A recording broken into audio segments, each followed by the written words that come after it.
Sini kita tak paksa-paksa. Kita buat apa yang mampu. Dan you pun akan terkejut walaupun kita buat santai-santai, kita nampak sendiri semakin baik. Turun punya masa, badan turun. Jangan kaki.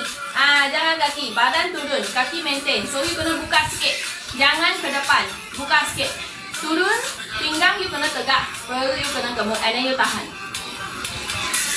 Tahan turun. Bukan tahan nafas. Perlu tahan, jangan tahan nafas. Tak boleh tahan nafas punya bila kita senaman.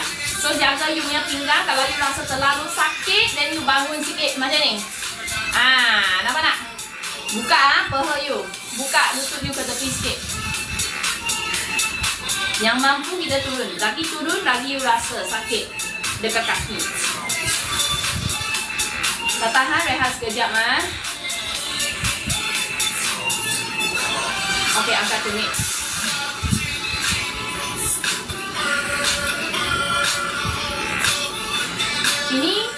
Ini kena jaga. Okey, depan you punya perut kena sentiasa kemut. Pinggang you kena sentiasa tegak.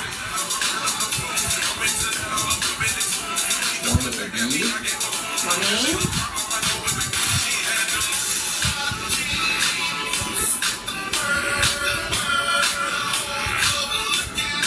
Okey, tepi ini macam kaki masih tegak nampak masih tegak. So jangan macam ni. Okey, pinggang jangan macam ni. Okey, so kaki you balik macam ni. Tengok dari tepi dia masih tegak. Tapi jangan tekan tau. Jangan tekan lutut bengkok sikit.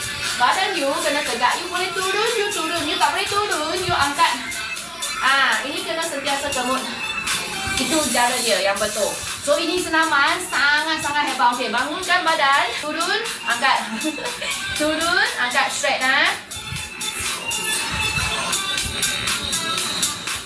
Okey, kita turun sama-sama. Jangan lupa paha kena ke tepi. Perut kemut. Angkat tangan you, tarik ke atas. Tahan 10 saat.